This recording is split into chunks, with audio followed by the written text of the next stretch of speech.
고요한 지혜의 샘터에 오신 여러분을 환영합니다. 이 이야기가 당신의 마음의 작은 등불이 되기를, 그리고 그 빛을 더 많은 이들과 나누고 싶으시다면 이 채널의 구독과 좋아요를 통해 지혜의 여정에 동참해 주시길 바랍니다. 당신의 따뜻한 마음이 더 큰 울림을 만듭니다. 혹시 현대의학으로도 뚜렷한 원인을 찾지 못하는 통증으로 힘들어 본 적 있으신가요? 약을 먹어도 잠시뿐 다시 고개를 드는 고질병 때문에 지쳐본 적은 없으신지요? 어쩌면 그 아픔은 이번 생의 문제가 아닐지도 모릅니다. 당신의 그 병은 사실 아주 오래전 전생에서부터 시작된 것일 수 있습니다. 지금의 고통은 그저 오늘의 우연이 아니라 과거에 지었던 업의 결과가 당신의 몸에 깊이 새겨진 것일 수 있습니다. 부처님께서는 증일아함경 17권에서 분명히 말씀하셨습니다. 전생에 남을 해친 이는 다음 생의 병으로 그 과보를 받는다. 그렇습니다. 병은 그냥 생기지 않습니다. 모든 것은 인과 연, 그리고 업의 결과입니다. 이 깊은 진리를 이해할 때 우리는 비로소 진정한 치유의 문을 열 수 있습니다. 그렇다면 지금의 이 고통에서 벗어나려면 우리는 무엇을 해야 할까요? 답은 의외로 명확합니다. 내 안에 쌓인 업을 소멸하면 병의 뿌리 또한 사라집니다. 오늘 이 시간에는 전생의 업이 어떻게 지금의 병으로 나타나는지, 그리고 그 깊은 업의 고리를 끊어낼 수 있는 부처님의 지혜로운 수행법을 여러분과 함께 나누고자 합니다. 이제 몸을 고치기 위해 잠시 밖으로 향했던 시선을 거두어 당신의 마음 가장 깊은 곳을 들여다보십시오. 진정한 치유는 바로 그 마음에서 시작됩니다. 일부 전생의 업은 몸에 새겨진다. 몸이 아픈데 아무리 병원을 다녀도 그 이유를 알 수 없을 때가 있습니다. 검사 결과는 이상 없음인데 내 몸은 분명히 고통을 호소하고 좋다는 약을 먹어도 좀처럼 낫지 않습니다. 시간이 흐를수록 통증은 오히려 더 깊어지기만 합니다. 그럴 때 우리는 알아차려야 합니다. 이 병이 단순한 육체의 문제가 아니라는 몸의 신호를 말입니다. 불교에서는 이러한 현상을 명확하게 설명합니다. 병은 업의 과보다. 즉, 기억나지 않는 아득한 전생에 지었던 업이 시간과 공간을 넘어 지금 이 생의 몸으로 그 모습을 드러내는 것입니다. 살생의 업은 육신의 병으로, 분노의 업은 신경과 마음의 병으로, 탐욕의 업은 소화기와 혈관의 병으로. 이처럼 과거의 행위가 남긴 에너지는 각기 다른 방식으로 우리 몸에 흔적을 남깁니다. 예를 들어 전생에 교묘한 말로 남을 속이고 이득을 취한 업이 있다면 이번 생에서는 유독 다른 사람과 소통이 어렵거나 심한 경우 말을 더듬거나 인지장애와 같은 병으로 나타날 수 있습니다. 이것은 벌이 아닙니다. 그저 원인과 결과라는 우주의 자연스러운 법칙일 뿐입니다. 밭에 콩씨앗을 심으면 언젠가 콩이 열리듯 우리가 지은 업의 씨앗 또한 언젠가는 반드시 과보라는 열매를 맺게 됩니다. 만약 지금 병이라는 과보가 당신 앞에 나타났다면 절망할 필요가 없습니다.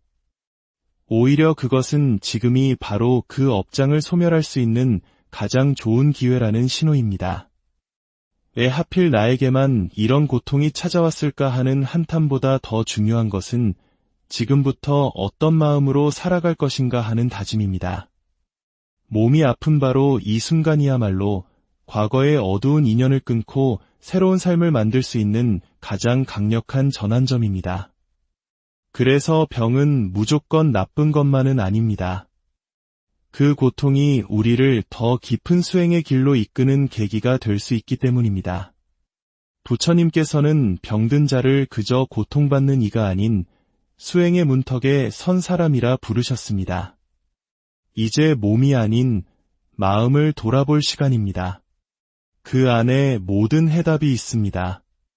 2부 어떤 업이 어떤 병으로 드러나는가 우리가 지은 업은 눈에 보이지 않지만 그 에너지는 몸에 남아 때로는 아픔이 되어 우리에게 말을 겁니다.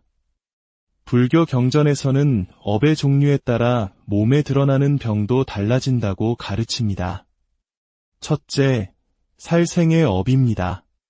전생에 다른 생명을 가볍게 여기고 해친 사람은 이번 생에서 이유 없이 잦은 병치레를 하거나 현대의학으로도 원인을 알기 힘든 희귀병 혹은 치명적인 질병을 겪는 경우가 많습니다.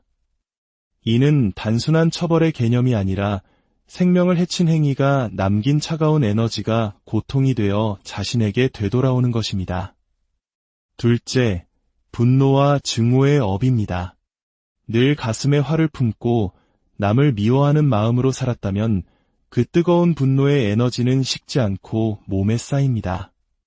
그리고 이번 생에서는 소위 화병이라 불리는 증상이나 고혈압, 심장질환, 우울증처럼 감정과 직접적으로 연결된 질환으로 나타나기 쉽습니다.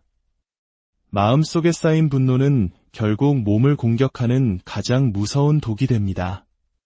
셋째, 탐욕의 업입니다. 채워도 채워지지 않는 욕심, 끝없는 갈망으로 가득 찬 삶을 살았다면 그 과도한 에너지는 몸의 균형을 무너뜨립니다.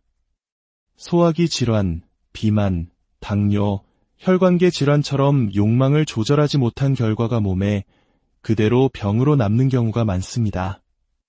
넷째, 거짓과 험담의 업입니다. 말로 다른 이에게 깊은 상처를 주고 남을 헐뜯는 것이 습관이었던 사람은 이번 생에서 갑상선 질환이나 인후통, 심하게는 언어장애로 이어지기도 합니다. 내가 뱉은 날카로운 말의 에너지가 나의 목과 입에 그 흔적을 남기는 것입니다. 다섯째, 지혜를 남용한 업입니다. 자신의 지혜와 지식을 남을 돕는 데 쓰지 않고 남을 속이고 어지럽히는 데 사용한 사람은 이번 생에 지혜가 막히는 병, 즉 기억력 감퇴나 인지장애, 치매 등의 형태로 그 업이 드러나기도 합니다. 이런 이야기를 들으면 두려운 마음이 들 수 있습니다. 하지만 정말 중요한 것은 이 모든 것은 지금 이 순간 당신의 마음가짐에 따라 바뀔 수 있다는 사실입니다. 병이 생겼다는 것은 업이 드러났다는 뜻이고 업이 드러났다는 것은 지금 바로 그 업을 닦아낼 수 있는 시기가 왔다는 뜻입니다. 지금의 아픔을 통해 과거를 돌아보고 더는 같은 업을 짓지 않도록 마음을 돌이키는 것, 그것이 바로 진정한 치유의 시작입니다. 업의 고리는 끊어내지 않으면 다음 생까지 이어집니다. 하지만 진심으로 참여하고 수행하면 우리는 그 흐름을 바꿀 수 있습니다. 3부. 업을 녹이는 부처님의 수행법 업으로 인해 병이 생겼다면 그 병을 치유하는 길은 바로 그 업을 소멸하는 데 있습니다. 부처님께서는 업을 지운다고 표현하지 않으셨습니다. 마치 꽁꽁언 강물이 봄볕에 녹아내리듯 업 또한 수행의 열기로 녹이고 다스리는 것이라 하셨습니다. 그렇다면 어두운 업장을 녹여내는 수행에는 어떤 것들이 있을까요? 첫째, 가장 기본이 되는 것은 참회 수행입니다. 참회는 내가 알게 모르게 지은 지난날의 모든 잘못을 진심으로 돌아보고 다시는 같은 잘못을 반복하지 않겠다고 간절히 다짐하는 것입니다. 단순히 죄책감에 빠지는 것이 아니라 과거의 어두운 그림자를 있는 그대로 인정하고 그 자리에서 놓아주는 과정입니다. 매일 고요한 시간에 앉아 제가 과거 생부터 알게 모르게 지은 모든 악업을 진심으로 참회합니다. 저로 인해 상처받은 모든 존재에게 용서를 구합니다. 라고 낮은 목소리로 읊조려 보십시오. 진실한 마음에서 우러나오는 참회는 내 안에 굳어있던 업의 에너지를 부드럽게 만드는 가장 따뜻한 수행입니다. 둘째는 연불 수행입니다. 연불은 단순히 부처님의 이름을 부르는 행위가 아닙니다. 그 소리의 파동을 통해 흩어진 마음을 하나로 모으고 업의 무거운 기운을 씻어내는 강력한 정화의 방법입니다. 특히 나무 아미타불 연불은 내 안의 탐욕과 분노, 어리석음의 파장을 잠재우고 몸과 마음의 기운을 맑게 한다고 전해집니다. 법화경에서는 그 이름을 부르면 업이 가벼워지고 모든 병의 원인이 사라진다고 하셨습니다. 혼자 고요히 앉아 작은 소리로 을조리듯 연부를 해보십시오. 그 소리는 작아도 그 맑은 파장은 온몸 구석구석에 닿아 무거운 감정을 덜어내고 몸을 한결 가볍게 만들어줄 것입니다. 셋째는 공덕 수행입니다. 내가 짓는 선한 행위 하나하나가 이전에 지은 어두운 업을 녹이는 가장 확실한 방법입니다. 공덕은 거창한 것이 아닙니다. 아픈 이웃에게 따뜻한 말 한마디를 건네는 일, 작은 금액이라도 어려운 곳에 보시하는 마음, 나보다 남을 먼저 생각하는 이타심, 이 모든 것이 업을 녹이는 큰 힘이 됩니다. 몸이 아파서 거동이 불편하시다면 괜찮습니다. 그저 마음으로라도 매일 아침 세상 모든 존재가 평안하기를 축복하고 잠들기 전 오늘 하루 나의 말과 행동을 돌아보며 짧게 참회하는 것만으로도 훌륭한 공덕 수행이 됩니다. 공덕은 행동의 크기가 아니라 마음의 깊이로 결정되기 때문입니다. 이렇듯 작고 부드러운 마음의 변화 속에 업을 녹이는 해답이 숨어 있습니다. 4부 수행으로 병을 이겨낸 사람들의 이야기. 실제로 많은 이들이 수행을 통해 원인 모를 병의 고통에서 벗어났습니다. 어느 노스님은 젊은 시절부터 지독한 위장병과 두통, 불면증에 시달렸습니다. 병원에서는 아무 이상이 없다고 했지만 고통은 수십 년간 계속되었습니다. 스님은 이 모든 것이 자신의 업장 때문이라 여기고 매일 새벽 부처님 전에 108배를 올리며 과거의 어리석음을 참회하고 나무 아미타불을 1000번씩 연불했습니다. 그렇게 꾸준히 수행하기를 몇 년, 어느덧 위장이 편안해지고 머리가 맑아졌으며 평생 그를 괴롭혔던 불면증도 사라졌습니다. 스님은 말씀하셨습니다. 나는 약이 아니라 내 업을 고쳐서 병을 다스렸습니다. 또 다른 어느 보살님은 수년간 극심한 관절염으로 계단 한 칸 오르기 힘들 정도였습니다. 그분은 이 아픔도 내가 지은 업 때문일지 모른다는 생각에 매일 108배를 시작했습니다. 절을 할 때마다 자신이 살면서 상처 주었던 사람들을 한 명 한 명 떠올리며 진심으로 참회했습니다. 처음에는 무릎이 끊어질 듯 아팠지만 이 고통이 내 죄를 씻는 과정이라 믿으며 포기하지 않았습니다. 몇 달 뒤 놀랍게도 통증이 줄어들기 시작했고 지금은 누구의 도움 없이도 계단을 오르내리며 매일 감사일기를 쓰고 계십니다.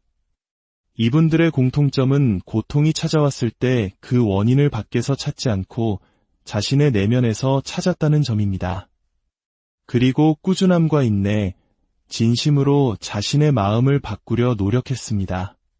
그 진심이 몸의 기운을 바꾸고 마침내 삶의 방향을 바꾸는 거대한 힘이 된 것입니다. 5부 새로운 삶의 시작, 병과 함께 가는 지혜 병이 있는 삶은 어떤 면에서는 가장 깊은 수행의 길이기도 합니다. 몸이 아프면 우리의 분주한 일상이 멈추고 그 멈춤 속에서 비로소 자신을 깊이 들여다볼 시간을 갖게 되기 때문입니다. 많은 분들이 큰 병을 앓고 나서야 비로소 삶의 소중함을 깨닫고 마음을 돌이켜 새로운 삶을 살게 되었다고 말합니다. 아프기 전에는 당연했던 숨 쉬는 것, 걷는 것, 사랑하는 사람과 웃는 것, 그 모든 평범한 순간들이 얼마나 귀한 기적인지를 알게 되는 것입니다. 병을 이겨낸다는 것은 단지 몸의 통증이 사라지는 것만을 의미하지 않습니다. 삶을 바라보는 눈이 달라지고 인연을 대하는 태도가 겸손해지며 말과 마음이 더 부드러워지는 것. 그렇게 이전과는 전혀 다른 삶의 깊이를 갖게 되는 것입니다. 이제 병을 원망하거나 운명을 탓하지 마십시오. 병이 있어도 평안하게 살 수 있는 지혜를 찾는 것이 진정한 치유입니다. 지금 아프신가요? 그렇다면 몸뿐만 아니라 당신의 마음에게도 조용히 물어볼 시간입니다. 나는 지금 어떤 삶을 살고 있는가? 그 물음 앞에 진심으로 서는 순간 치유는 이미 시작된 것입니다. 몸이 아프다는 것은 참으로 외로운 일입니다. 누구도 대신 아파줄 수 없고 그 고통을 온전히 이해해줄 사람도 드뭅니다. 하지만 기억하십시오. 당신은 결코 혼자가 아닙니다. 그 아픔 속에서 당신은 비로소 진짜 자신을 만나게 됩니다. 오늘 전해드린 이 이야기가 당신의 고요한 여정의 작은 등불이 되기를, 그리고 그 길 위에서 당신의 몸과 마음이 날마다 평안해지기를 진심으로 기도드립니다. 혹 당신도 아픔 속에서 얻은 귀한 깨달음이 있다면 댓글로 그 지혜를 함께 나눠주십시오. 당신의 한마디가 지금 어둠 속에 있는 누군가에게는 큰 빛이 될 수 있습니다. 당신의 치유와 평안을 이 자리에서 깊이 기원합니다. 나무 아밋 고요한 지혜의 샘터에 오신 여러분을 환영합니다. 이 이야기가 당신의 마음의 작은 등불이 되기를, 그리고 그 빛을 더 많은 이들과 나누고 싶으시다면 이 채널의 구독과 좋아요를 통해 지혜의 여정에 동참해 주시길 바랍니다. 당신의 따뜻한 마음이 더 큰 울림을 만듭니다. 혹시 현대의학으로도 뚜렷한 원인을 찾지 못하는 통증으로 힘들어 본 적 있으신가요? 약을 먹어도 잠시뿐 다시 고개를 드는 고질병 때문에 지쳐본 적은 없으신지요? 어쩌면 그 아픔은 이번 생의 문제가 아닐지도 모릅니다. 당신의 그 병은 사실 아주 오래전 전생에서부터 시작된 것일 수 있습니다. 지금의 고통은 그저 오늘의 우연이 아니라 과거에 지었던 업의 결과가 당신의 몸에 깊이 새겨진 것일 수 있습니다. 부처님께서는 증일아함경 17권에서 분명히 말씀하셨습니다. 전생에 남을 해친 이는 다음 생의 병으로 그 과보를 받는다. 그렇습니다. 병은 그냥 생기지 않습니다. 모든 것은 인과 연, 그리고 업의 결과입니다. 이 깊은 진리를 이해할 때 우리는 비로소 진정한 치유의 문을 열 수 있습니다. 그렇다면 지금의 이 고통에서 벗어나려면 우리는 무엇을 해야 할까요? 답은 의외로 명확합니다. 내 안에 쌓인 업을 소멸하면 병의 뿌리 또한 사라집니다. 오늘 이 시간에는 전생의 업이 어떻게 지금의 병으로 나타나는지, 그리고 그 깊은 업의 고리를 끊어낼 수 있는 부처님의 지혜로운 수행법을 여러분과 함께 나누고자 합니다.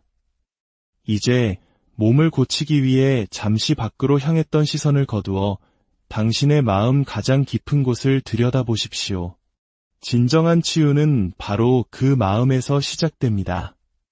일부 전생의 업은 몸에 새겨진다. 몸이 아픈데 아무리 병원을 다녀도 그 이유를 알 수 없을 때가 있습니다. 검사 결과는 이상 없음인데 내 몸은 분명히 고통을 호소하고 좋다는 약을 먹어도 좀처럼 낫지 않습니다. 시간이 흐를수록 통증은 오히려 더 깊어지기만 합니다. 그럴 때 우리는 알아차려야 합니다. 이 병이 단순한 육체의 문제가 아니라는 몸의 신호를 말입니다. 불교에서는 이러한 현상을 명확하게 설명합니다. 병은 업의 과보다. 즉, 기억나지 않는 아득한 전생에 지었던 업이 시간과 공간을 넘어 지금 이 생의 몸으로 그 모습을 드러내는 것입니다. 살생의 업은 육신의 병으로, 분노의 업은 신경과 마음의 병으로, 탐욕의 업은 소화기와 혈관의 병으로. 이처럼 과거의 행위가 남긴 에너지는 각기 다른 방식으로 우리 몸에 흔적을 남깁니다. 예를 들어 전생에 교묘한 말로 남을 속이고 이득을 취한 업이 있다면 이번 생에서는 유독 다른 사람과 소통이 어렵거나 심한 경우 말을 더듬거나 인지장애와 같은 병으로 나타날 수 있습니다. 이것은 벌이 아닙니다. 그저 원인과 결과라는 우주의 자연스러운 법칙일 뿐입니다. 밭에 콩씨앗을 심으면 언젠가 콩이 열리듯 우리가 지은 업의 씨앗 또한 언젠가는 반드시 과보라는 열매를 맺게 됩니다. 만약 지금 병이라는 과보가 당신 앞에 나타났다면 절망할 필요가 없습니다.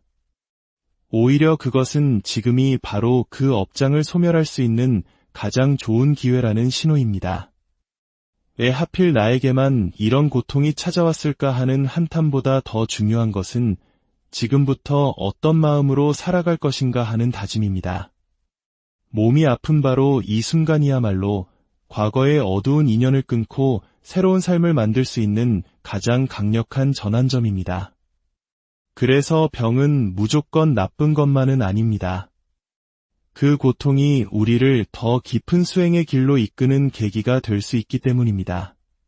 부처님께서는 병든 자를 그저 고통받는 이가 아닌 수행의 문턱에 선 사람이라 부르셨습니다. 이제 몸이 아닌 마음을 돌아볼 시간입니다. 그 안에 모든 해답이 있습니다. 2부. 어떤 업이 어떤 병으로 드러나는가, 우리가 지은 업은 눈에 보이지 않지만 그 에너지는 몸에 남아 때로는 아픔이 되어 우리에게 말을 겁니다. 불교 경전에서는 업의 종류에 따라 몸에 드러나는 병도 달라진다고 가르칩니다. 첫째, 살생의 업입니다. 전생에 다른 생명을 가볍게 여기고 해친 사람은 이번 생에서 이유 없이 잦은 병치레를 하거나 현대의학으로도 원인을 알기 힘든 희귀병 혹은 치명적인 질병을 겪는 경우가 많습니다. 이는 단순한 처벌의 개념이 아니라 생명을 해친 행위가 남긴 차가운 에너지가 고통이 되어 자신에게 되돌아오는 것입니다. 둘째, 분노와 증오의 업입니다. 늘 가슴에 화를 품고 남을 미워하는 마음으로 살았다면 그 뜨거운 분노의 에너지는 식지 않고 몸에 쌓입니다. 그리고 이번 생에서는 소위 화병이라 불리는 증상이나 고혈압, 심장질환, 우울증처럼 감정과 직접적으로 연결된 질환으로 나타나기 쉽습니다. 마음속에 쌓인 분노는 결국 몸을 공격하는 가장 무서운 독이 됩니다. 셋째, 탐욕의 업입니다. 채워도 채워지지 않는 욕심, 끝없는 갈망으로 가득 찬 삶을 살았다면 그 과도한 에너지는 몸의 균형을 무너뜨립니다. 소화기 질환, 비만, 당뇨, 혈관계 질환처럼 욕망을 조절하지 못한 결과가 몸에 그대로 병으로 남는 경우가 많습니다. 넷째, 거짓과 험담의 업입니다. 말로 다른 이에게 깊은 상처를 주고 남을 헐뜯는 것이 습관이었던 사람은 이번 생에서 갑상선 질환이나 인후통, 심하게는 언어장애로 이어지기도 합니다. 내가 뱉은 날카로운 말의 에너지가 나의 목과 입에 그 흔적을 남기는 것입니다. 다섯째, 지혜를 남용한 업입니다. 자신의 지혜와 지식을 남을 돕는 데 쓰지 않고 남을 속이고 어지럽히는 데 사용한 사람은 이번 생에 지혜가 막히는 병, 즉 기억력 감퇴나 인지장애, 치매 등의 형태로 그 업이 드러나기도 합니다. 이런 이야기를 들으면 두려운 마음이 들 수 있습니다. 하지만 정말 중요한 것은 이 모든 것은 지금 이 순간 당신의 마음가짐에 따라 바뀔 수 있다는 사실입니다. 병이 생겼다는 것은 업이 드러났다는 뜻이고 업이 드러났다는 것은 지금 바로 그 업을 닦아낼 수 있는 시기가 왔다는 뜻입니다.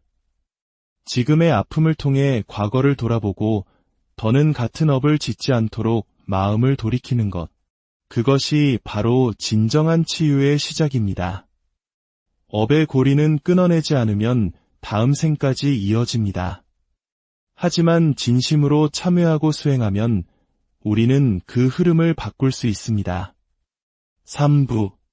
업을 녹이는 부처님의 수행법 업으로 인해 병이 생겼다면 그 병을 치유하는 길은 바로 그 업을 소멸하는 데 있습니다. 부처님께서는 업을 지운다고 표현하지 않으셨습니다.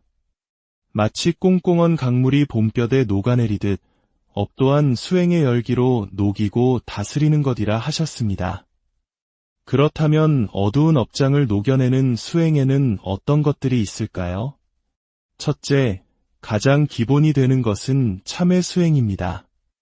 참회는 내가 알게 모르게 지은 지난날의 모든 잘못을 진심으로 돌아보고 다시는 같은 잘못을 반복하지 않겠다고 간절히 다짐하는 것입니다. 단순히 죄책감에 빠지는 것이 아니라 과거의 어두운 그림자를 있는 그대로 인정하고 그 자리에서 놓아주는 과정입니다. 매일 고요한 시간에 앉아 제가 과거 생부터 알게 모르게 지은 모든 악업을 진심으로 참회합니다.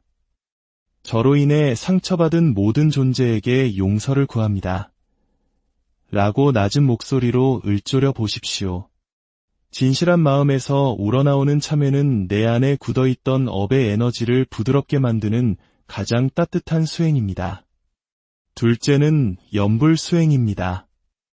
연불은 단순히 부처님의 이름을 부르는 행위가 아닙니다. 그 소리의 파동을 통해 흩어진 마음을 하나로 모으고 업의 무거운 기운을 씻어내는 강력한 정화의 방법입니다. 특히 나무 아미타불 연불은 내 안의 탐욕과 분노, 어리석음의 파장을 잠재우고 몸과 마음의 기운을 맑게 한다고 전해집니다. 법화경에서는 그 이름을 부르면 업이 가벼워지고 모든 병의 원인이 사라진다고 하셨습니다. 혼자 고요히 앉아 작은 소리로 읊조리듯 연불을 해보십시오. 그 소리는 작아도 그 맑은 파장은 온몸 구석구석에 닿아 무거운 감정을 덜어내고 몸을 한결 가볍게 만들어줄 것입니다. 셋째는 공덕 수행입니다. 내가 짓는 선한 행위 하나하나가 이전에 지은 어두운 업을 녹이는 가장 확실한 방법입니다. 공덕은 거창한 것이 아닙니다. 아픈 이웃에게 따뜻한 말 한마디를 건네는 일, 작은 금액이라도 어려운 곳에 보시하는 마음, 나보다 남을 먼저 생각하는 이타심, 이 모든 것이 업을 녹이는 큰 힘이 됩니다. 몸이 아파서 거동이 불편하시다면 괜찮습니다. 그저 마음으로라도 매일 아침 세상 모든 존재가 평안하기를 축복하고 잠들기 전 오늘 하루 나의 말과 행동을 돌아보며 짧게 참회하는 것만으로도 훌륭한 공덕 수행이 됩니다. 공덕은 행동의 크기가 아니라 마음의 깊이로 결정되기 때문입니다. 이렇듯 작고 부드러운 마음의 변화 속에 업을 녹이는 해답이 숨어 있습니다. 4부 수행으로 병을 이겨낸 사람들의 이야기. 실제로 많은 이들이 수행을 통해 원인 모를 병의 고통에서 벗어났습니다. 어느 노스님은 젊은 시절부터 지독한 위장병과 두통, 불면증에 시달렸습니다. 병원에서는 아무 이상이 없다고 했지만 고통은 수십 년간 계속되었습니다. 스님은 이 모든 것이 자신의 업장 때문이라 여기고 매일 새벽 부처님 전에 108배를 올리며 과거의 어리석음을 참회하고 나무 아미타불을 1000번씩 연불했습니다. 그렇게 꾸준히 수행하기를 몇 년, 어느덧 위장이 편안해지고 머리가 맑아졌으며 평생 그를 괴롭혔던 불면증도 사라졌습니다. 스님은 말씀하셨습니다. 나는 약이 아니라 내 업을 고쳐서 병을 다스렸습니다. 또 다른 어느 보살님은 수년간 극심한 관절염으로 계단 한 칸 오르기 힘들 정도였습니다. 그분은 이 아픔도 내가 지은 업 때문일지 모른다는 생각에 매일 108배를 시작했습니다. 절을 할 때마다 자신이 살면서 상처 주었던 사람들을 한 명 한 명 떠올리며 진심으로 참회했습니다. 처음에는 무릎이 끊어질 듯 아팠지만 이 고통이 내 죄를 씻는 과정이라 믿으며 포기하지 않았습니다. 몇 달 뒤 놀랍게도 통증이 줄어들기 시작했고 지금은 누구의 도움 없이도 계단을 오르내리며 매일 감사일기를 쓰고 계십니다. 이분들의 공통점은 고통이 찾아왔을 때 그 원인을 밖에서 찾지 않고 자신의 내면에서 찾았다는 점입니다. 그리고 꾸준함과 인내, 진심으로 자신의 마음을 바꾸려 노력했습니다. 그 진심이 몸의 기운을 바꾸고 마침내 삶의 방향을 바꾸는 거대한 힘이 된 것입니다. 5부 새로운 삶의 시작, 병과 함께 가는 지혜 병이 있는 삶은 어떤 면에서는 가장 깊은 수행의 길이기도 합니다.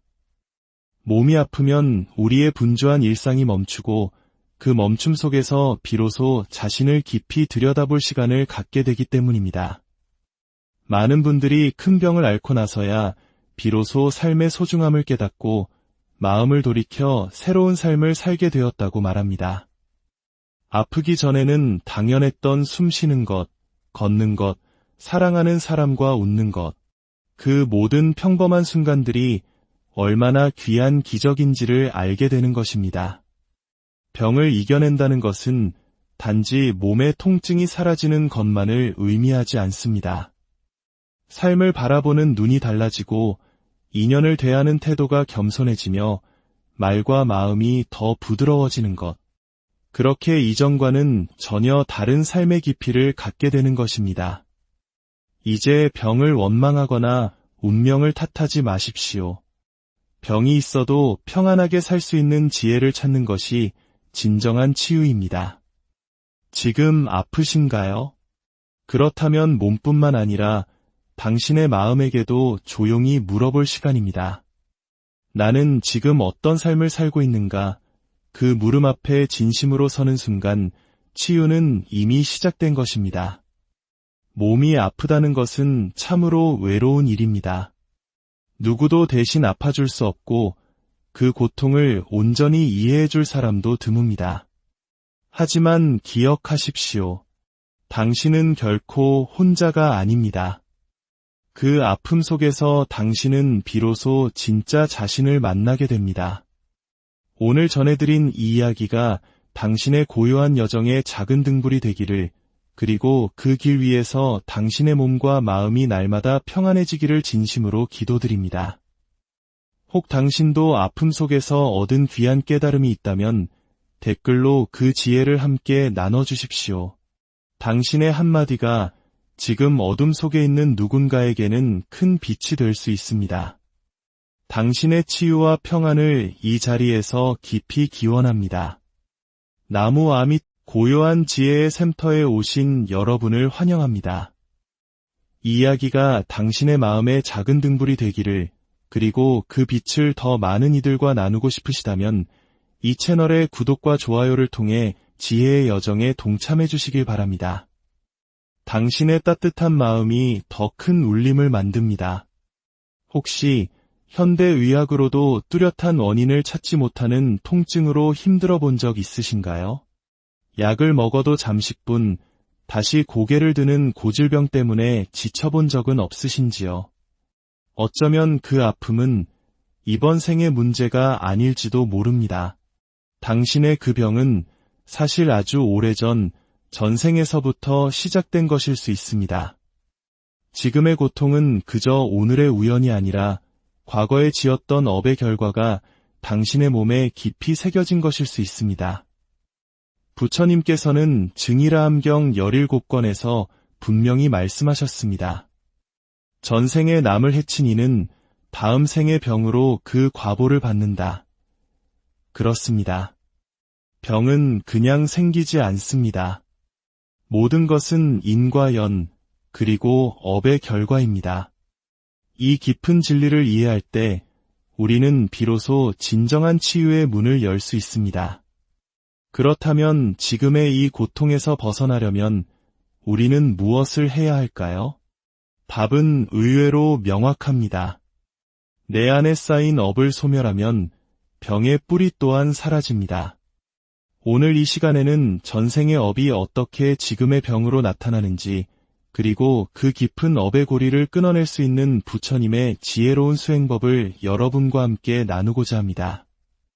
이제 몸을 고치기 위해 잠시 밖으로 향했던 시선을 거두어 당신의 마음 가장 깊은 곳을 들여다보십시오. 진정한 치유는 바로 그 마음에서 시작됩니다. 일부 전생의 업은 몸에 새겨진다. 몸이 아픈데 아무리 병원을 다녀도 그 이유를 알 수 없을 때가 있습니다. 검사 결과는 이상 없음인데 내 몸은 분명히 고통을 호소하고 좋다는 약을 먹어도 좀처럼 낫지 않습니다. 시간이 흐를수록 통증은 오히려 더 깊어지기만 합니다. 그럴 때 우리는 알아차려야 합니다. 이 병이 단순한 육체의 문제가 아니라는 몸의 신호를 말입니다. 불교에서는 이러한 현상을 명확하게 설명합니다. 병은 업의 과보다. 즉, 기억나지 않는 아득한 전생에 지었던 업이 시간과 공간을 넘어 지금 이 생의 몸으로 그 모습을 드러내는 것입니다. 살생의 업은 육신의 병으로, 분노의 업은 신경과 마음의 병으로, 탐욕의 업은 소화기와 혈관의 병으로, 이처럼 과거의 행위가 남긴 에너지는 각기 다른 방식으로 우리 몸에 흔적을 남깁니다. 예를 들어 전생에 교묘한 말로 남을 속이고 이득을 취한 업이 있다면 이번 생에서는 유독 다른 사람과 소통이 어렵거나 심한 경우 말을 더듬거나 인지장애와 같은 병으로 나타날 수 있습니다. 이것은 벌이 아닙니다. 그저 원인과 결과라는 우주의 자연스러운 법칙일 뿐입니다. 밭에 콩씨앗을 심으면 언젠가 콩이 열리듯 우리가 지은 업의 씨앗 또한 언젠가는 반드시 과보라는 열매를 맺게 됩니다. 만약 지금 병이라는 과보가 당신 앞에 나타났다면 절망할 필요가 없습니다. 오히려 그것은 지금이 바로 그 업장을 소멸할 수 있는 가장 좋은 기회라는 신호입니다. 왜 하필 나에게만 이런 고통이 찾아왔을까 하는 한탄보다 더 중요한 것은 지금부터 어떤 마음으로 살아갈 것인가 하는 다짐입니다. 몸이 아픈 바로 이 순간이야말로 과거의 어두운 인연을 끊고 새로운 삶을 만들 수 있는 가장 강력한 전환점입니다. 그래서 병은 무조건 나쁜 것만은 아닙니다. 그 고통이 우리를 더 깊은 수행의 길로 이끄는 계기가 될 수 있기 때문입니다. 부처님께서는 병든 자를 그저 고통받는 이가 아닌 수행의 문턱에 선 사람이라 부르셨습니다. 이제 몸이 아닌 마음을 돌아볼 시간입니다. 그 안에 모든 해답이 있습니다. 2부. 어떤 업이 어떤 병으로 드러나는가 우리가 지은 업은 눈에 보이지 않지만 그 에너지는 몸에 남아 때로는 아픔이 되어 우리에게 말을 겁니다. 불교 경전에서는 업의 종류에 따라 몸에 드러나는 병도 달라진다고 가르칩니다. 첫째, 살생의 업입니다. 전생에 다른 생명을 가볍게 여기고 해친 사람은 이번 생에서 이유 없이 잦은 병치레를 하거나 현대의학으로도 원인을 알기 힘든 희귀병 혹은 치명적인 질병을 겪는 경우가 많습니다. 이는 단순한 처벌의 개념이 아니라 생명을 해친 행위가 남긴 차가운 에너지가 고통이 되어 자신에게 되돌아오는 것입니다. 둘째, 분노와 증오의 업입니다. 늘 가슴에 화를 품고 남을 미워하는 마음으로 살았다면 그 뜨거운 분노의 에너지는 식지 않고 몸에 쌓입니다.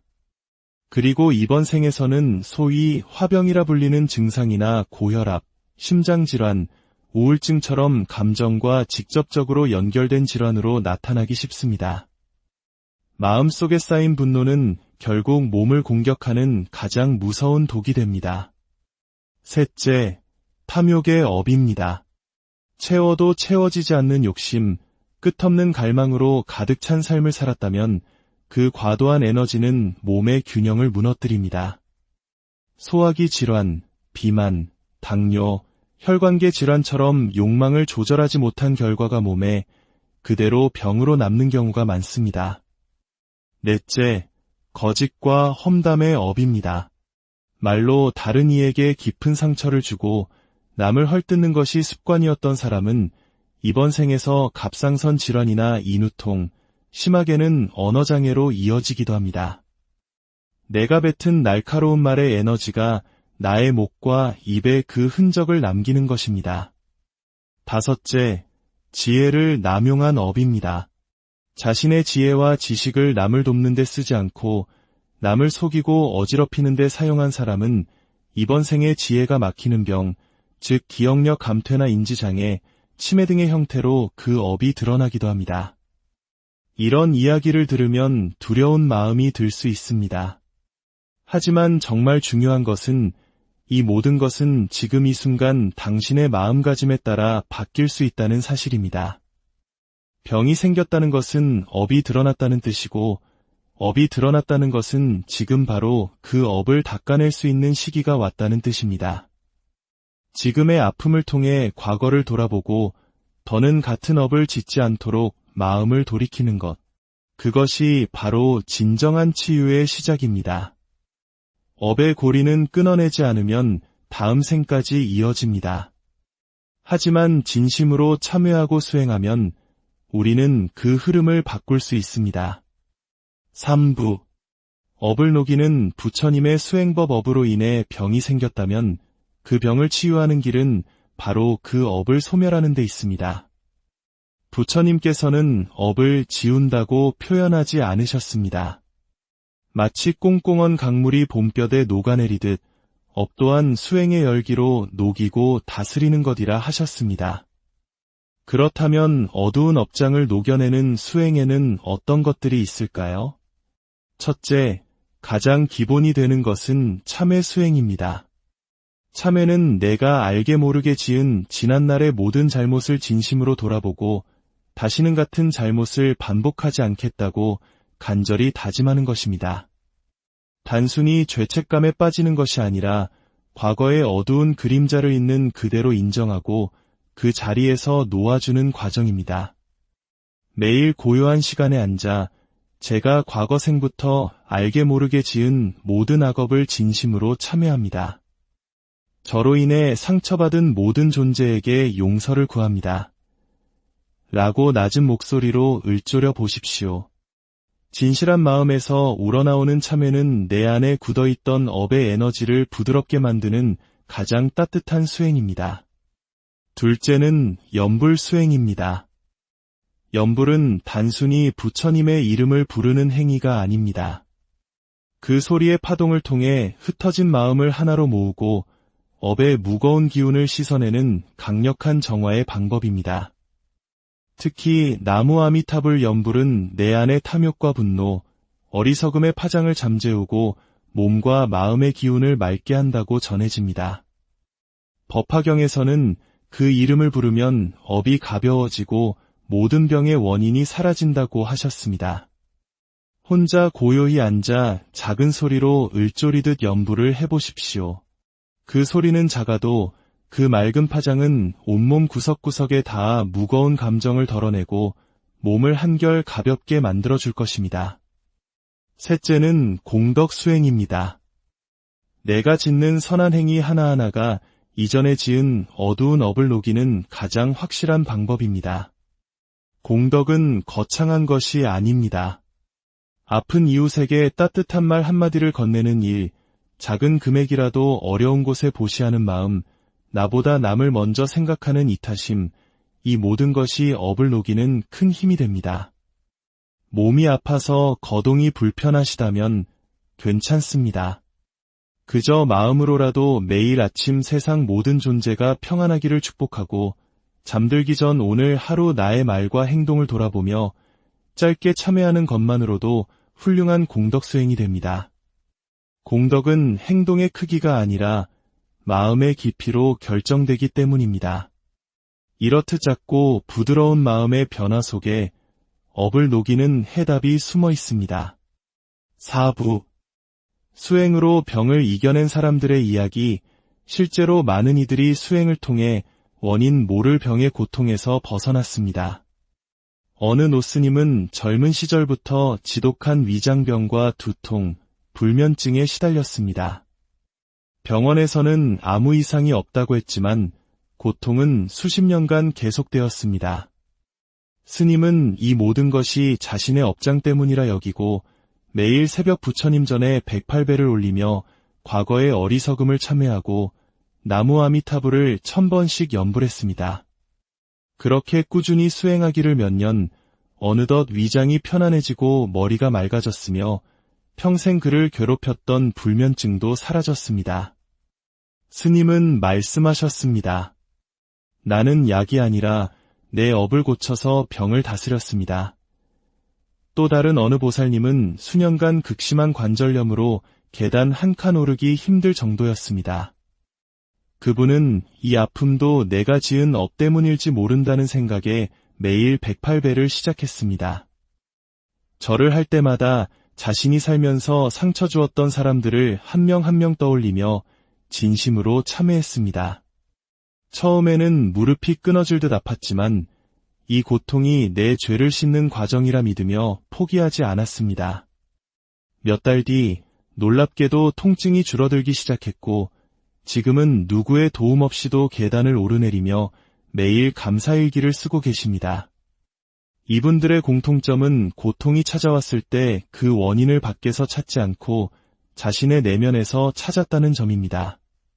그리고 꾸준함과 인내, 진심으로 자신의 마음을 바꾸려 노력했습니다.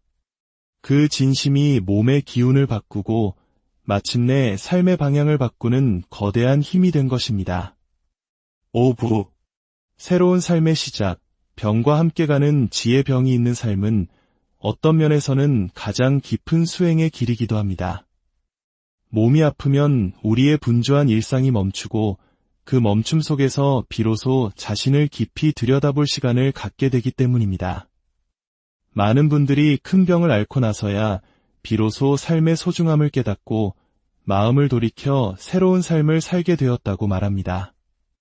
아프기 전에는 당연했던 숨 쉬는 것, 걷는 것, 사랑하는 사람과 웃는 것, 그 모든 평범한 순간들이 얼마나 귀한 기적인지를 알게 되는 것입니다. 병을 이겨낸다는 것은 단지 몸의 통증이 사라지는 것만을 의미하지 않습니다. 삶을 바라보는 눈이 달라지고 인연을 대하는 태도가 겸손해지며 말과 마음이 더 부드러워지는 것. 그렇게 이전과는 전혀 다른 삶의 깊이를 갖게 되는 것입니다. 이제 병을 원망하거나 운명을 탓하지 마십시오. 병이 있어도 평안하게 살 수 있는 지혜를 찾는 것이 진정한 치유입니다. 지금 아프신가요? 그렇다면 몸뿐만 아니라 당신의 마음에게도 조용히 물어볼 시간입니다. 나는 지금 어떤 삶을 살고 있는가? 그 물음 앞에 진심으로 서는 순간 치유는 이미 시작된 것입니다. 몸이 아프다는 것은 참으로 외로운 일입니다. 누구도 대신 아파줄 수 없고 그 고통을 온전히 이해해줄 사람도 드뭅니다. 하지만 기억하십시오. 당신은 결코 혼자가 아닙니다. 그 아픔 속에서 당신은 비로소 진짜 자신을 만나게 됩니다. 오늘 전해드린 이 이야기가 당신의 고요한 여정의 작은 등불이 되기를, 그리고 그 길 위에서 당신의 몸과 마음이 날마다 평안해지기를 진심으로 기도드립니다.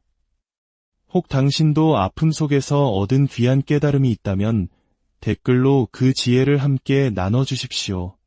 당신의 한마디가 지금 어둠 속에 있는 누군가에게는 큰 빛이 될 수 있습니다. 당신의 치유와 평안을 이 자리에서 깊이 기원합니다. 나무 아밋 고요한 지혜의 샘터에 오신 여러분을 환영합니다. 이 이야기가 당신의 마음의 작은 등불이 되기를, 그리고 그 빛을 더 많은 이들과 나누고 싶으시다면 이 채널의 구독과 좋아요를 통해 지혜의 여정에 동참해 주시길 바랍니다. 당신의 따뜻한 마음이 더 큰 울림을 만듭니다. 혹시 현대의학으로도 뚜렷한 원인을 찾지 못하는 통증으로 힘들어 본 적 있으신가요? 약을 먹어도 잠시뿐 다시 고개를 드는 고질병 때문에 지쳐본 적은 없으신지요? 어쩌면 그 아픔은 이번 생의 문제가 아닐지도 모릅니다. 당신의 그 병은 사실 아주 오래전 전생에서부터 시작된 것일 수 있습니다.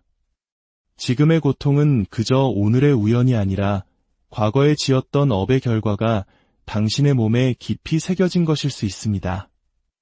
부처님께서는 증일아함경 17권에서 분명히 말씀하셨습니다.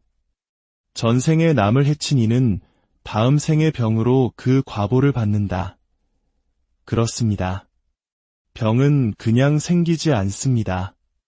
모든 것은 인과 연, 그리고 업의 결과입니다. 이 깊은 진리를 이해할 때 우리는 비로소 진정한 치유의 문을 열 수 있습니다. 그렇다면 지금의 이 고통에서 벗어나려면 우리는 무엇을 해야 할까요? 답은 의외로 명확합니다. 내 안에 쌓인 업을 소멸하면 병의 뿌리 또한 사라집니다.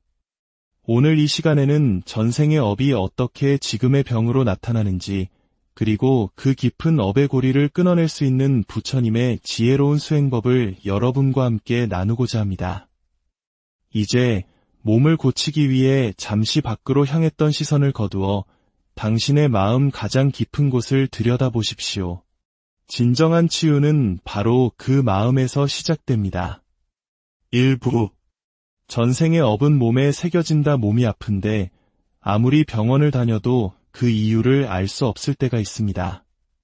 검사 결과는 이상 없음인데 내 몸은 분명히 고통을 호소하고 좋다는 약을 먹어도 좀처럼 낫지 않습니다. 시간이 흐를수록 통증은 오히려 더 깊어지기만 합니다. 그럴 때 우리는 알아차려야 합니다. 이 병이 단순한 육체의 문제가 아니라는 몸의 신호를 말입니다. 불교에서는 이러한 현상을 명확하게 설명합니다. 병은 업의 과보다. 즉, 기억나지 않는 아득한 전생에 지었던 업이 시간과 공간을 넘어 지금 이 생의 몸으로 그 모습을 드러내는 것입니다. 살생의 업은 육신의 병으로, 분노의 업은 신경과 마음의 병으로, 탐욕의 업은 소화기와 혈관의 병으로. 이처럼 과거의 행위가 남긴 에너지는 각기 다른 방식으로 우리 몸에 흔적을 남깁니다. 예를 들어 전생에 교묘한 말로 남을 속이고 이득을 취한 업이 있다면 이번 생에서는 유독 다른 사람과 소통이 어렵거나 심한 경우 말을 더듬거나 인지장애와 같은 병으로 나타날 수 있습니다. 이것은 벌이 아닙니다. 그저 원인과 결과라는 우주의 자연스러운 법칙일 뿐입니다. 밭에 콩 씨앗을 심으면 언젠가 콩이 열리듯 우리가 지은 업의 씨앗 또한 언젠가는 반드시 과보라는 열매를 맺게 됩니다. 만약 지금 병이라는 과보가 당신 앞에 나타났다면 절망할 필요가 없습니다. 오히려 그것은 지금이 바로 그 업장을 소멸할 수 있는 가장 좋은 기회라는 신호입니다. 왜 하필 나에게만 이런 고통이 찾아왔을까 하는 한탄보다 더 중요한 것은 지금부터 어떤 마음으로 살아갈 것인가 하는 다짐입니다. 몸이 아픈 바로 이 순간이야말로 과거의 어두운 인연을 끊고 새로운 삶을 만들 수 있는 가장 강력한 전환점입니다. 그래서 병은 무조건 나쁜 것만은 아닙니다. 그 고통이 우리를 더 깊은 수행의 길로 이끄는 계기가 될 수 있기 때문입니다. 부처님께서는 병든 자를 그저 고통받는 이가 아닌 수행의 문턱에 선 사람이라 부르셨습니다. 이제 몸이 아닌 마음을 돌아볼 시간입니다. 그 안에 모든 해답이 있습니다. 2부 어떤 업이 어떤 병으로 드러나는가. 우리가 지은 업은 눈에 보이지 않지만 그 에너지는 몸에 남아 때로는 아픔이 되어 우리에게 말을 겁니다. 불교 경전에서는 업의 종류에 따라 몸에 드러나는 병도 달라진다고 가르칩니다. 첫째, 살생의 업입니다. 전생에 다른 생명을 가볍게 여기고 해친 사람은 이번 생에서 이유 없이 잦은 병치레를 하거나 현대의학으로도 원인을 알기 힘든 희귀병 혹은 치명적인 질병을 겪는 경우가 많습니다. 이는 단순한 처벌의 개념이 아니라 생명을 해친 행위가 남긴 차가운 에너지가 고통이 되어 자신에게 되돌아오는 것입니다. 둘째, 분노와 증오의 업입니다. 늘 가슴에 화를 품고 남을 미워하는 마음으로 살았다면 그 뜨거운 분노의 에너지는 식지 않고 몸에 쌓입니다. 그리고 이번 생에서는 소위 화병이라 불리는 증상이나 고혈압, 심장질환, 우울증처럼 감정과 직접적으로 연결된 질환으로 나타나기 쉽습니다. 마음속에 쌓인 분노는 결국 몸을 공격하는 가장 무서운 독이 됩니다. 셋째, 탐욕의 업입니다. 채워도 채워지지 않는 욕심, 끝없는 갈망으로 가득 찬 삶을 살았다면 그 과도한 에너지는 몸의 균형을 무너뜨립니다. 소화기 질환, 비만, 당뇨, 혈관계 질환처럼 욕망을 조절하지 못한 결과가 몸에 그대로 병으로 남는 경우가 많습니다. 넷째, 거짓과 험담의 업입니다. 말로 다른 이에게 깊은 상처를 주고 남을 헐뜯는 것이 습관이었던 사람은 이번 생에서 갑상선 질환이나 인후통, 심하게는 언어장애로 이어지기도 합니다. 내가 뱉은 날카로운 말의 에너지가 나의 목과 입에 그 흔적을 남기는 것입니다. 다섯째, 지혜를 남용한 업입니다. 자신의 지혜와 지식을 남을 돕는 데 쓰지 않고 남을 속이고 어지럽히는 데 사용한 사람은 이번 생에 지혜가 막히는 병, 즉 기억력 감퇴나 인지장애, 치매 등의 형태로 그 업이 드러나기도 합니다. 이런 이야기를 들으면 두려운 마음이 들 수 있습니다. 하지만 정말 중요한 것은 이 모든 것은 지금 이 순간 당신의 마음가짐에 따라 바뀔 수 있다는 사실입니다. 병이 생겼다는 것은 업이 드러났다는 뜻이고, 업이 드러났다는 것은 지금 바로 그 업을 닦아낼 수 있는 시기가 왔다는 뜻입니다. 지금의 아픔을 통해 과거를 돌아보고 더는 같은 업을 짓지 않도록 마음을 돌이키는 것, 그것이 바로 진정한 치유의 시작입니다. 업의 고리는 끊어내지 않으면 다음 생까지 이어집니다. 하지만 진심으로 참여하고 수행하면 우리는 그 흐름을 바꿀 수 있습니다. 3부. 업을 녹이는 부처님의 수행법. 업으로 인해 병이 생겼다면 그 병을 치유하는 길은 바로 그 업을 소멸하는 데 있습니다. 부처님께서는 업을 지운다고 표현하지 않으셨습니다. 마치 꽁꽁언 강물이 봄볕에 녹아내리듯 업 또한 수행의 열기로 녹이고 다스리는 것이라 하셨습니다. 그렇다면 어두운 업장을 녹여내는 수행에는 어떤 것들이 있을까요? 첫째, 가장 기본이 되는 것은 참회 수행입니다. 참회는 내가 알게 모르게 지은 지난날의 모든 잘못을 진심으로 돌아보고 다시는 같은 잘못을 반복하지 않겠다고 간절히 다짐하는 것입니다. 단순히 죄책감에 빠지는 것이 아니라 과거의 어두운 그림자를 있는 그대로 인정하고 그 자리에서 놓아주는 과정입니다. 매일 고요한 시간에 앉아 제가 과거 생부터 알게 모르게 지은 모든 악업을 진심으로 참회합니다. 저로 인해 상처받은 모든 존재에게 용서를 구합니다. 라고 낮은 목소리로 읊조려 보십시오. 진실한 마음에서 우러나오는 참회는 내 안에 굳어있던 업의 에너지를 부드럽게 만드는 가장 따뜻한 수행입니다. 둘째는 연불 수행입니다. 연불은 단순히 부처님의 이름을 부르는 행위가 아닙니다. 그 소리의 파동을 통해 흩어진 마음을 하나로 모으고 업의 무거운 기운을 씻어내는 강력한 정화의 방법입니다. 특히 나무 아미타불 연불은 내 안의 탐욕과 분노, 어리석음의 파장을 잠재우고 몸과 마음의 기운을 맑게 한다고 전해집니다. 법화경에서는 그 이름을 부르면 업이 가벼워지고 모든 병의 원인이 사라진다고 하셨습니다. 혼자 고요히 앉아 작은 소리로 읊조리듯 연불을 해보십시오. 그 소리는 작아도 그 맑은 파장은 온몸 구석구석에 닿아 무거운 감정을 덜어내고 몸을 한결 가볍게 만들어줄 것입니다. 셋째는 공덕 수행입니다. 내가 짓는 선한 행위 하나하나가 이전에 지은 어두운 업을 녹이는 가장 확실한 방법입니다. 공덕은 거창한 것이 아닙니다. 아픈 이웃에게 따뜻한 말 한마디를 건네는 일, 작은 금액이라도 어려운 곳에 보시하는 마음, 나보다 남을 먼저 생각하는 이타심, 이 모든 것이 업을 녹이는 큰 힘이 됩니다. 몸이 아파서 거동이 불편하시다면 괜찮습니다. 그저 마음으로라도 매일 아침 세상 모든 존재가 평안하기를 축복하고 잠들기 전 오늘 하루 나의 말과 행동을 돌아보며 짧게 참회하는 것만으로도 훌륭한 공덕 수행이 됩니다. 공덕은 행동의 크기가 아니라 마음의 깊이로 결정되기 때문입니다. 이렇듯 작고 부드러운 마음의 변화 속에 업을 녹이는 해답이 숨어 있습니다. 4부. 수행으로 병을 이겨낸 사람들의 이야기.